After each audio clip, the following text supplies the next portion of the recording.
Bonjour tout le monde! Donc, pour poursuivre dans la lignée de la santé féminine, je vous avais fait une vidéo, le dernier, sur la grossesse et différentes solutions naturelles pour accompagner cette période de vie. Donc là, aujourd'hui, on va parler de l'allaitement, un support naturel à l'allaitement. Évidemment, l'allaitement, en fait, il y a toute une dynamique aussi physique qui doit être accompagnée si la maman a de la difficulté, par exemple, à donner le sein. Des fois, ça peut être parce que la technique de tétée de bébé n'est pas adéquate. Puis, c'est important de se faire accompagner par une marraine d'allaitement ou infirmière ou autre personne, sage-femme, etc., qui va pouvoir vous conseiller à ce niveau-là pour que ça se passe de façon adéquate, puis éviter les problématiques comme les mastites ou des fois les mamans, si ça débute pas assez rapidement après l'accouchement, elles ne seront pas capables d'avoir assez de lait, en fait, pour le bébé. Donc, toutes les techniques d'allaitement, ça, j'en parle pas là, dans la vidéo aujourd'hui, mais c'est vraiment une base importante. Après ça, des fois, il peut avoir, la technique va être correcte, mais la quantité de lait n'est pas suffisante, n'est pas adéquate.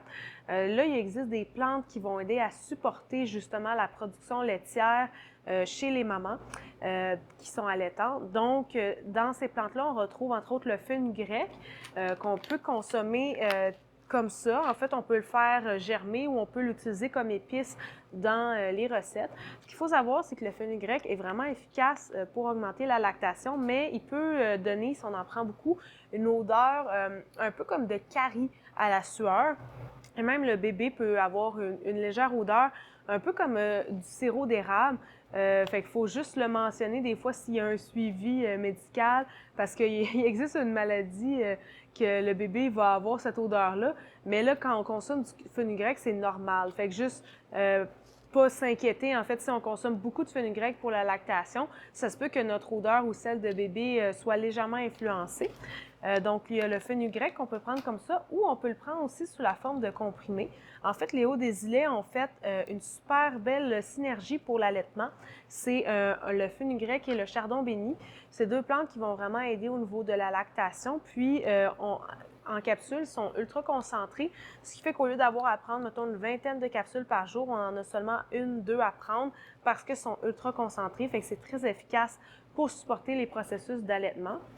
Pour les femmes qui veulent aussi des infusions, parce que c'est important de bien s'hydrater, parce que le lait maternel, évidemment, est liquide. Donc, les femmes qui sont déshydratées vont avoir de la difficulté à avoir un plus gros volume. Fait que c'est important de boire beaucoup.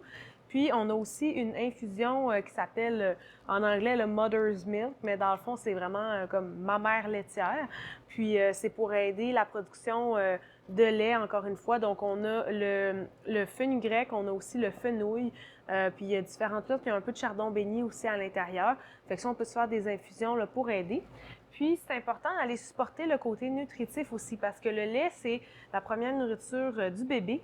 Puis, la maman va souvent donner, en fait, de ses propres nutriments s'il en manque un petit peu dans son organisme pour que le bébé puisse en avoir suffisamment. Fait que des fois, si on veut que le lait soit plus nutritif, autant pour bébé que maman puisse garder ses réserves de nutriments, on va justement poursuivre en fait la vitamine prénatale, parce que la prénatale, c'est pas juste durant la grossesse, on peut l'utiliser aussi toute la durée de l'allaitement, parce que ça prend beaucoup d'énergie et de nutriments pour produire du lait pour le bébé. Donc, plus on apporte de nutriments à la mère, plus ça va être bénéfique. Et dans cette même lignée-là, justement, des infusions dont je vous ai déjà parlé plusieurs fois, l'ortie, l'avoine, qui sont l'ortie très riche en fer et en minéraux, l'avoine riche en calcium, vitamine B. Ça va aider aussi à la qualité du lait. Et puis, il y a aussi justement l'infusion merveilleuse qui est faite pour supporter le postpartum que je vais parler dans la prochaine vidéo, mais aussi tout le côté allaitement. Il y a entre autres le basilic sacré qui est une plante qui supporte la production laitière et qui aide au niveau de la gestion de stress. Puis on a aussi les plantes nutritives comme l'avoine et l'ortie à l'intérieur. Fait que vous voyez, c'est un petit aperçu de différentes solutions qu'on peut utiliser là, pour supporter si on désire allaiter le bébé. Mais évidemment, comme je mentionnais, c'est important aussi de regarder la technique parce que des fois, ça peut être difficile à ce niveau-là.